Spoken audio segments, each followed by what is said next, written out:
D'accord, donc continuons, on va continuer avec cette histoire de vie et les mythes modernes et tout ça.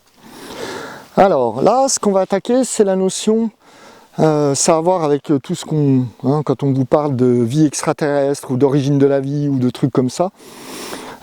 Souvent quand on parle de la vie, en fait on parle des organismes vivants. Et il faut bien comprendre, je t'invite à aller voir la capsule, la première,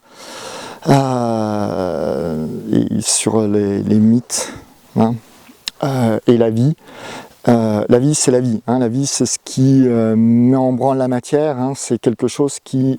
mais bon, va voir la capsule. Maintenant, l'organisme vivant, c'est quoi un organisme?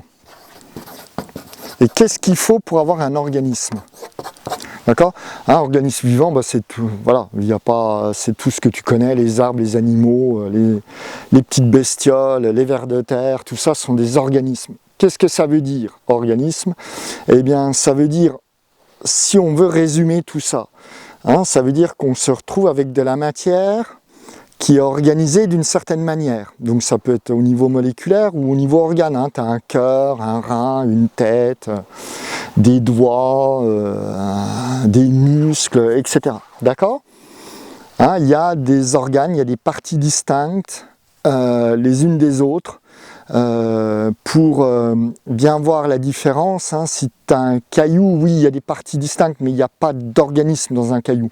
C'est une masse de choses qui sont très similaires et qui se reproduisent, enfin qui sont d'un endroit à un autre. Voilà, que tu prennes un bout de grès dans le Morvan ou en Bretagne, ça reste du grès, il n'a pas tout à fait la même teinte, la même composition, mais c'est le même bignou, il n'y a pas d'organes dedans.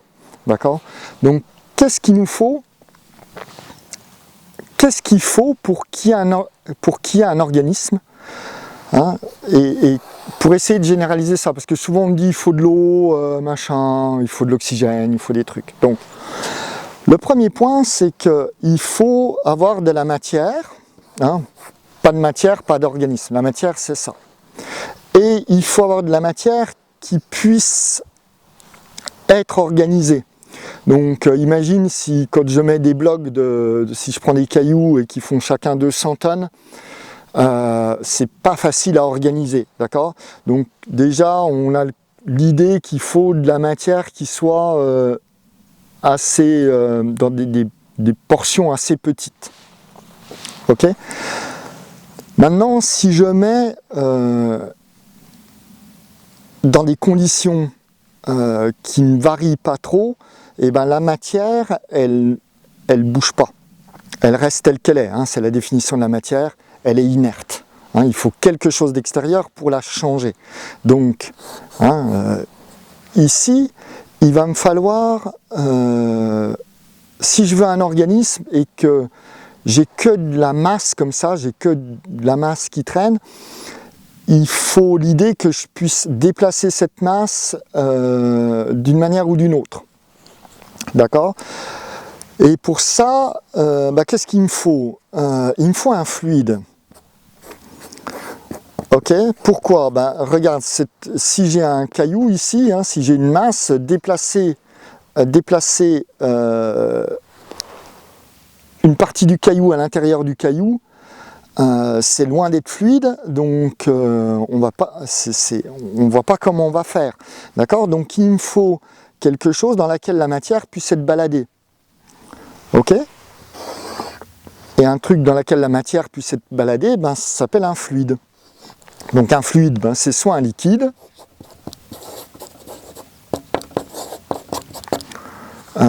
soit un gaz. D'accord? Donc là on y est, on a notre premier point, c'est-à-dire que pour avoir un organisme, il nous faut de la matière, il faut de la matière qui est certainement pas trop, et là la taille, on va dire maximum, il y a, j'en sais rien, mais à chercher, et puis il nous faut des bouts de matière qui ne soient pas trop gros, et il nous faut un fluide dans lequel cette matière va pouvoir être déplacée ou mobilisée, enfin voilà, d'accord? Donc ça c'est le premier point. Et plus j'en fais, plus je fais des points. Non,